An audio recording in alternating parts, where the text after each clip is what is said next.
The following program is sponsored by the Building Wisconsin Television Network.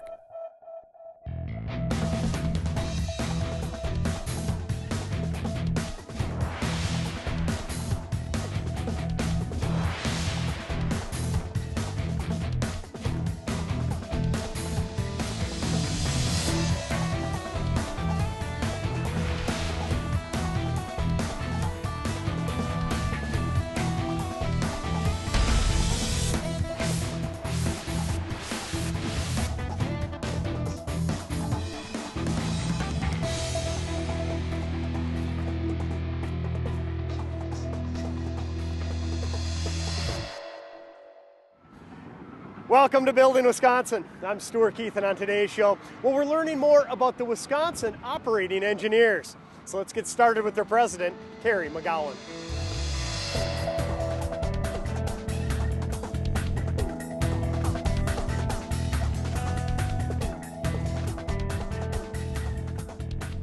Look at this old equipment. This must be over 100 years old. It is. This is our history, Stu. You can see there's a steam engine pulling this grading machine, and there's horse-drawn wagons hauling the dirt out. This is actually a street in Waukesha. In Waukesha, look at this. You see the kids running alongside. You see 3 operators up there running it, and they're all dressed in suits. Yeah, our guys don't do that anymore for some odd reason. Yeah, comfort alone.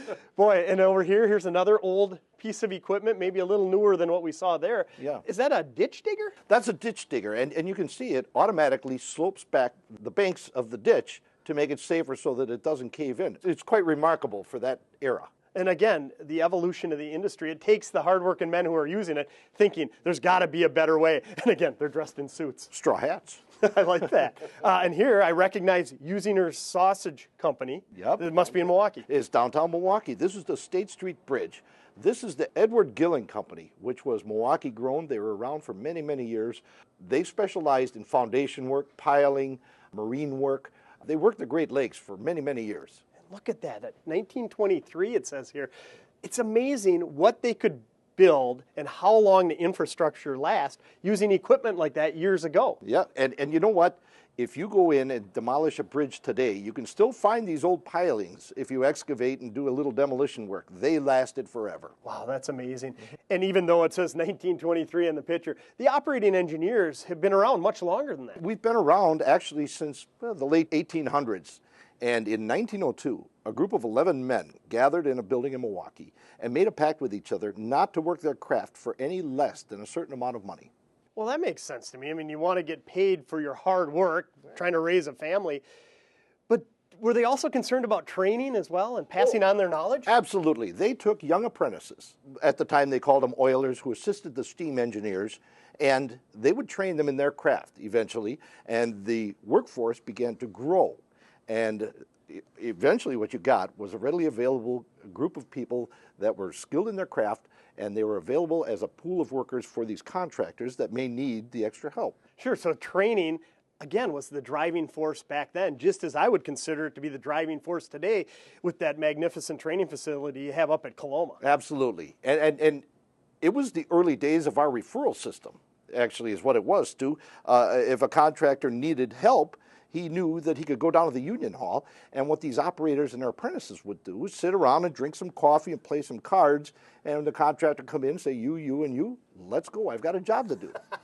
Well, that's amazing, and the contractors must have been receptive to it then, probably appreciated the skilled workers that could come and help them out, but it certainly evolved, and I know on the way in, I saw the dispatch center, so I'm dying to learn more about how the modern day operating engineer is placed within a contractor in our state. I'm glad you mentioned that, because we have evolved over the years. Contrary to what some people would like to think unions are, antiquated and outdated, I would like to show you how we've modernized, how we have grown with our industry, our contractors, and our members.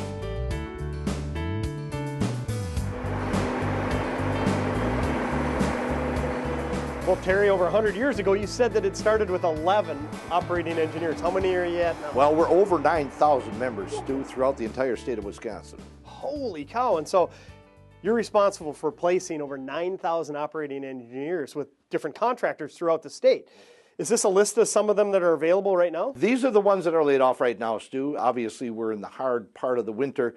particularly today. So what they do is you get inclement weather like this, they call in to Central and they get back on the books so that their name can progress in case they don't go back to work for any amount of time, just in case a contractor needs an extra worker. So as I look at all these names on here, how are they arranged? There must be some rhyme or reason for why this one is up top and this one's a little further down. Well, it depends how long you've been on the books. You progress as you go up, and it also depends on what skill sets have been requested through our referral. If you have several skill sets, you're going to move up quicker. And that's incentive for people to go to the school and get trained even more. Sure. So again, it revolves around training, but how are they categorized? I mean, who determines what your skill set is? Just because I'm trained in it doesn't mean I'm super proficient compared to another guy. What we do is we mail out what's called a basic data form. The basic data form asks what sort of skill sets you have on what piece of equipment. It also asks what sort of certifications you've acquired through our training program. It also asks what part of the industry that you've worked in. So once I fill this out, is computerized database created? Well, what happens after they fill this out, they mail it back to our headquarters here in Pewaukee. It goes to dispatch, where our central dispatcher, Guy Euchre, will enter it into a database. And then when a contractor calls, is in need of a certain type of operator, it'll pop right up? It'll pop right up. Now, Guy runs central dispatch. We do have 3 other satellites around the state, Appleton, Altoona, and Madison. But this is central. Everything can be entered here and everything can go out here. But Guy does rely on the assistance of the other satellite offices when we're placing people around the entire state. Okay, so once I get on that list, is it all based on seniority then? There is no seniority, Stu, and I'm glad you asked that. Actually, everything in construction is based on skill and ability. We do not have seniority in our contracts, contrary to what popular belief might be. And it is also another good reason for people to improve their skill sets. I love that system. So if I'm an ambitious operating engineer, say I'm 35 years old, I've got into it, I want to advance, I don't have to just sit on the bench and wait until the 100 and some odd get filled ahead of me because they're older. I can go up to Coloma, and with a course, I see a complete course schedule here. I can take additional courses on all the different types of equipment that are out there, whatever interests me, in advance? Absolutely. And then what you do after you take your courses in Coloma is you ask Central Dispatch if you can update your basic data card. You can then mark the skill sets that you've acquired at our school in Coloma and put it in the basic data, which then in turn goes into our database. So that is awesome. What a great system. You mean, if I'm laid off, say in February, I got a couple months here, could I actually go up then to Coloma and take some more courses to polish up my resume? Absolutely. Our members stick a huge investment into this school, and they make this school available to the rest of the membership because guess what? It makes us all look good, and it makes our contractors very profitable. And as I've learned from conversations before with you, there's no government funding here. This is all self-funded by the operating engineers themselves. This is all private funded, privately funded by our members who made the choice to allocate either the 90 cents on their paycheck or the 90 cents towards training. Our members voted to put it towards training. Okay, Terry, let's look at the contractor side. I mean, if I'm a contractor, I want to take advantage of your hiring source, these great operating engineers you have. How does it work? Well, what you do is if you say a contractor's only got about 6 employees, all right, he hits a big job and he needs 20.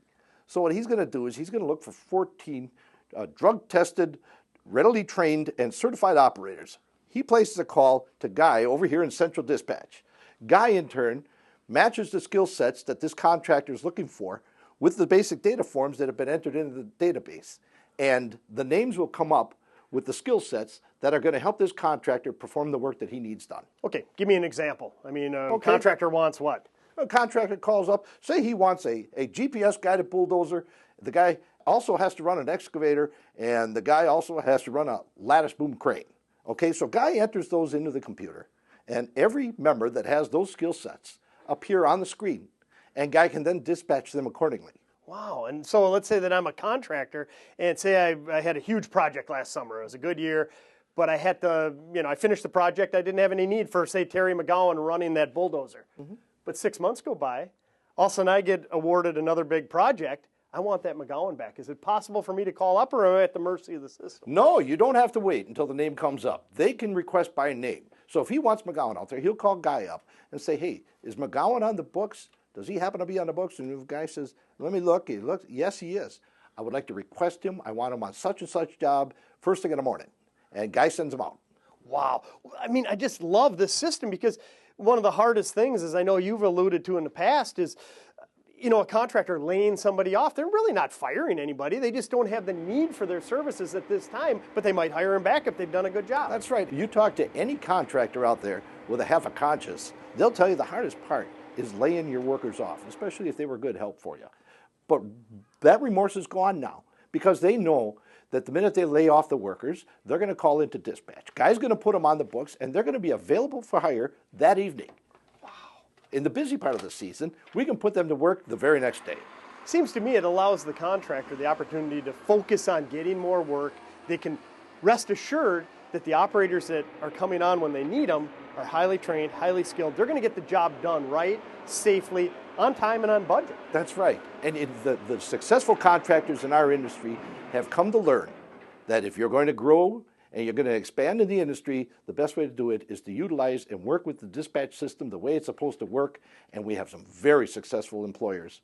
Well, I hope we've opened the eyes to how the construction trades work in general, and it's not just the operating engineers. It's not just the operating engineers. We'd like to say that we've got it refined, but I have to say the rest of the skilled trades have a very good referral system as well.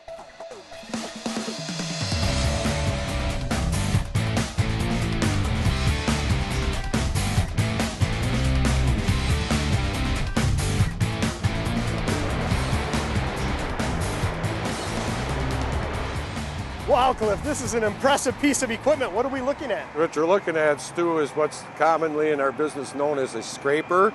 It's in excess of $900,000 piece of equipment, and you're standing next to a tire that costs $12,500. And that's for one. One tire, $12,500. You wouldn't want to get a flat with one of these. You're correct. Does it happen very often that you do get a flat? Interesting you should ask. I believe the statistic says that 90% of the big tires that are manufactured in the world for heavy equipment are destroyed by on-site hazards before they're ever worn out. Not like your car tires where you run them until you say, geez, my thread's getting a little slim.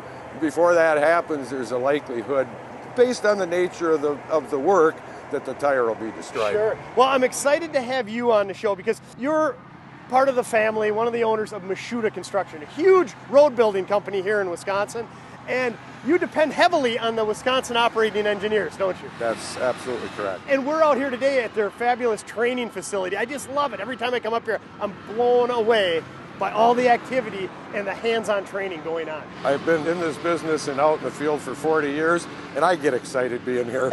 And really, you're the type of owner, you're not sitting in the office, are you? Never, never, never, never. Gone all the time out on the jobs. Well, when you're out here looking, does it reassure you that the guys that they're providing for your company are being trained properly? I mean, how important is that?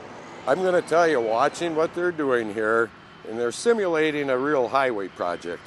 And I would say if this was our equipment and this was our job, I'd look at this and say, you know what, this is going pretty doggone efficiently. It's going pretty good. And these guys are the ones being trained right now. That is correct. And that's a testament to the trainers, the training that goes on here? Yeah, absolutely. I mean, these guys run a good show up here at this training school. There's no question about it. All these people who are, as you say, they're trainees. They're learning how to do this stuff. They're doing a good job. They really are. Pretty efficient looking session.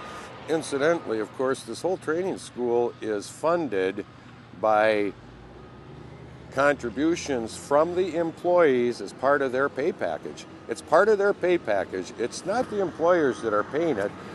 We're writing the check. It's part of their wages that they have decided that they are willing to dedicate to this training facility. It blows my mind every time I hear that. No public funding here. Not a dime. This is all the employees, the workers, the operating engineers wanting to get better, which ultimately provides better workers for you. The jobs get done on time, on budget. And who benefits from that?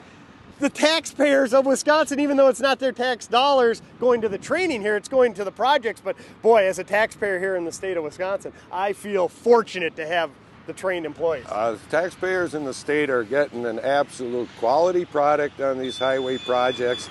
And a lot of it is this training and the people that run this equipment. So how long has your company, Mashuda, been around? Since the late 1920s. And you've been tied, shall we say, with the operating engineers for a majority of those years? Oh yeah, since the mid-50s, early 50s. And you know, in today's political climate, there's been some requests for change, let's say.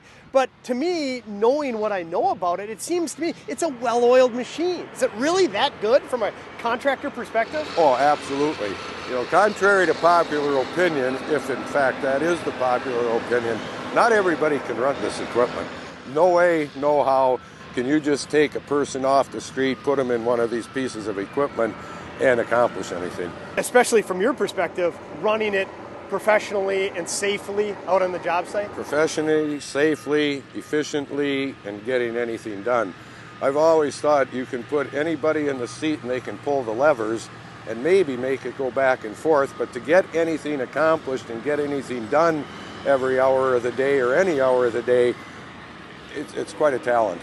So if someone were to come up to you and say, is it really worth it hiring the operating engineers? What would you say to them? I'd say it's cheap.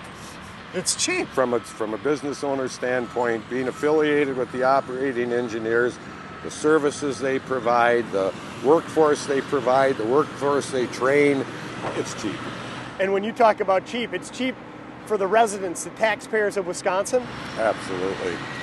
That wage that these guys earn, they contribute to this, they travel to any place in the state that we're working, they pay for their own rooms, they pay for their own meals, they pay for their gas, and then I take them and put them on a $900,000 piece of equipment, which we've bid the job, we have a finite dollar amount.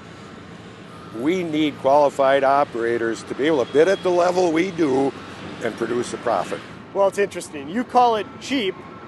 I call that good value. Undeniably great value for the state, taxpayers, residents of Wisconsin to ultimately improve our quality of life. That's correct. I mean, you think about it, these guys, maybe a lot of people don't think of them as such. They're professionals. They're real professionals. They're as professional at what they do as an accountant or a lawyer or a doctor. At what they do, they're professionals, and there's a difference between being professional and being somebody sitting in a seat. Huge difference. When you're out of people and you need to get that machine running, you put somebody in the seat of that thing, and I'm going to tell you, it would be virtually impossible for our company to run any of our jobs hiring by that method. It'd be impossible. Okay, so along those lines, when somebody says, oh boy, they're making $40 an hour or X amount of dollars, can't we get somebody that would do it for half that amount? I mean, what would you say to somebody who says that? I'd say I could get all kinds of people to sit in the seat for half that amount. I wouldn't get them to travel. I wouldn't get them to buy their own meals. I wouldn't get them to pay their hotels, which all comes out of their wage. And I certainly wouldn't find anybody that would make this a career because they couldn't make a living wage for their families. Sure. They just simply couldn't. So when somebody says, well, if we just cut the wage in half, shouldn't the project end up costing taxpayers half? Okay, you do the math. I pay Joe $20 an hour or pay Pete $40 an hour, and Pete gets it done in 30% of the time. You tell me who's cheaper. Yeah, again, I can't stress it enough. I feel, with all I've seen out here, we are fortunate in the state of Wisconsin to have the quality of life we do, and a lot of it is because of the professionals in all the organized building trades. Thanks a lot for coming on and sharing your side of the story. Nice spending some time with you. Thank you.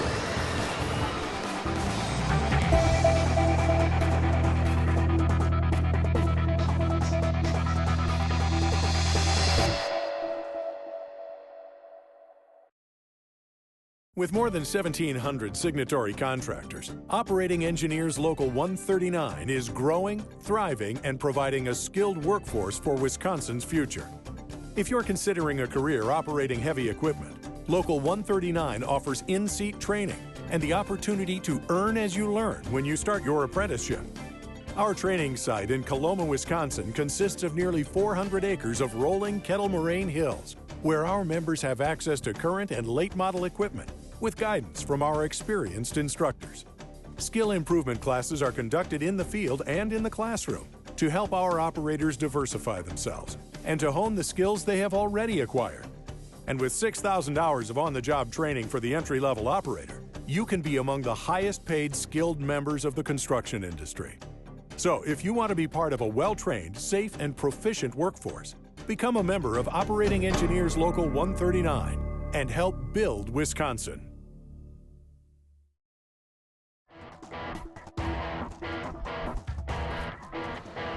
Welcome back to Building Wisconsin. I'm Stuart Keith, and now let's continue our show with the Wisconsin Operating Engineers as we swing by Wrightstown at the new Highway 96 bridge with Operating Engineer Tim Butler.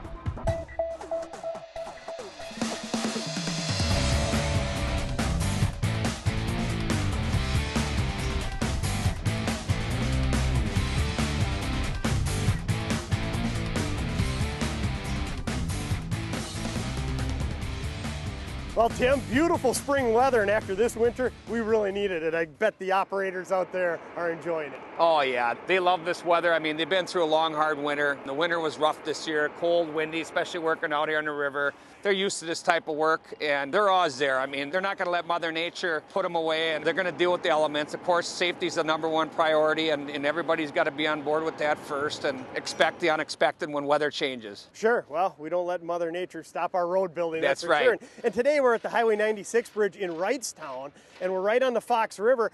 And I want to learn more about the role of the operating engineers. What are the guys doing on this project? Well, the guys out here, you got crane operators. Those are the guys that are picking up the 75-ton girders and place them on the bridge.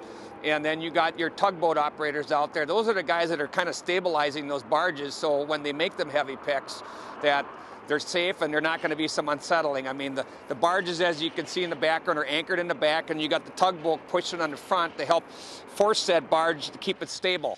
Because you got the current moving below you, and you know anything could happen as you shift that 75-ton weight and move it up and then set it on the bridge. Sure, so you have operating engineers running the cranes and the tugboats. I Yes. didn't realize that. I always admire the training that goes into the trades, especially the operating engineers.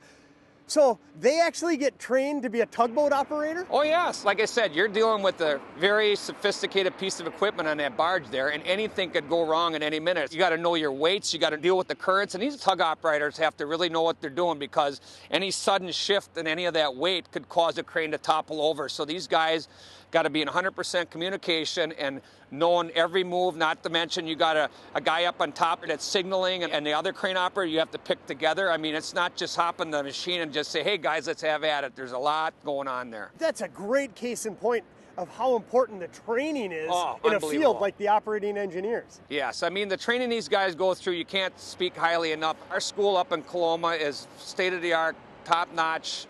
All the guys that are operators, there's a percentage of our wages that go towards the funding of that school to put guys like this out in this type of environment. And they're not going to go out here and just say, hey, let's go. They're going to go through a really intense training program up at our school and do simulated stuff like they're doing right here. Really? So before they even get out here, they have a pretty good idea of what to expect. Yes, and you know, you can't take away from the on-site, on-the-job stuff you're going to do, but you see like an oiler on the crane back there. Here's a younger guy that they check all the fluids, they check a lot of the cable, they go through with the operator and just make sure that that crane is up to speed and running. And then the most valuable part of it is they're very much involved with a lot of the picks that are there. They're observing what the experienced journeyman operator is doing, and they're out in the field getting that education as well as going to the school up in Coloma. So when these guys retire someday, you're going to have that younger guy moving up the ladder and getting his shot, and it's good because he's getting hands-on training, plus he's getting great training where he's actually running the cranes in our school, but out in the field he's getting a real taste of it. Wow, and so when we talk about journeymen and apprentices and how important the experience is to pass that knowledge along to the younger generation, this is real world that's happening there. Oh yes, 100%. So when we talk about the importance of training, it's paramount on a bridge project, but also on any of the road building that goes on or any of the projects that operating engineers are involved in. Exactly. The earth moving side of it is the same thing. We have a great school up there. They go through all your dozer training, backhoe training, scraper training, a lot of classroom, a lot of hands-on. We got a beautiful facility up there, and then these guys jump on board as apprentices, and then they work with the journeymen. And we as journeymen help educate the younger guys too. It's not like we're going to throw them out to the wolves here. We want them guys to be just as experienced as us, and they just enjoy coming out and working with us. Sure, you enjoy passing on your knowledge, but yes. I bet safety plays a big role in that too, because as I look out here, it's not just the operating engineers on site. There are a lot of different trades building a bridge or a road or a highway. Safety is bar none the most important thing of any of our line of work, whether it be marine, highway, building, whatever. It's the first thing we do every morning. We have a a talk, job safety analysis of what we're doing. We usually start off our day stretching and flexing and exercising. We talk about the tasks of the day, and then our crews go off into their little individual crews, and they'll have a job safety analysis of what the hazards are around them, what to look out for, what's going on for the day. And they all discuss this, and then they all know what the hazards are up against and what's going to be happening. And even with the other trades you're working next to, like a lot of our dirt guys be working right alongside the bridge builders. We got to know what they're doing. You got sewer contracts, we got to know what they're doing. Iron workers up here. Iron workers, you got to know where everybody is, and you have to be on your guard. There's no room for complacency. Safety is very much a part of what we do. And as I understand it, I mean, just because you're on this job working with this team doesn't mean your next project will involve all these team members, because as an operating engineer, is it fair to say you're always on the road? Yeah, we're always working different areas. Like we're working up in Green Bay. I usually work out of the Pewaukee area. Green Bay area, you got a whole different family of operators. So you got to get to know these guys, feel them out, their personalities, and test their skills, because you've never worked with them before. And you know what the great part of it is, all these guys had training at our school, who have worked along other journeymen from other areas. So it's nice to go up in an area knowing that you're going to get experienced, quality help, and it's not like this big culture shock where these guys are going to come in and you know they're going to do a good job, and you can tell in the first 5 minutes and just the way they communicate with you and express themselves. Sure, and as nice as your family on the road works well together, it's still got to be tough living on the road doing projects like this around our state if you have a family life at home. Well, like for example, you got one of the operators from Mosinee back here in Eau Claire. You know, these guys are staying on the road. They're staying in a hotel room.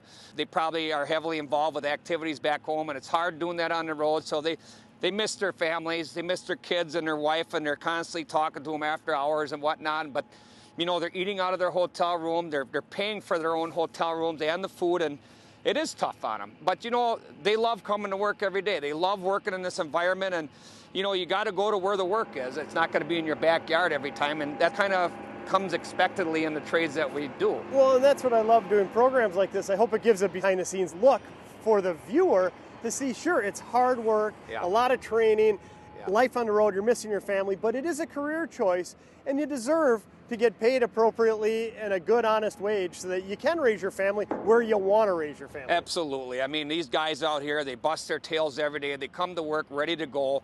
I mean, there's so much involved. I mean, from all your PPE, your safety stuff, all your training, it all goes towards safety. And like I said, you know, we want to come home and see our families at night and be with them. We might be away from them during the week, but we want to come home on the weekends, and nothing better than having the right training, and just being around these guys is just a dream. Well, at some point you mentioned 29 years as an operating engineer. Are you happy with your career choice? Oh, I love my career. I wouldn't trade it for anything. I grew up on a dairy farm in Plymouth, Wisconsin, and come from a hardworking family background. And, you know, I was in the military, and I love working with the guys, and I'm an operator just like they are. And we share a lot of good things, and we work well together, and there's not one guy I haven't run into that doesn't like the trades. They just love being out here, and they're very happy, even if they're traveling. Well, we're fortunate here in Wisconsin to have a great group of operating engineers and all the trades to help build our infrastructure and improve our quality of life. Thanks for taking time out of your busy schedule, giving us a behind-the-scenes look on this project. Anytime. Thank you, Stu.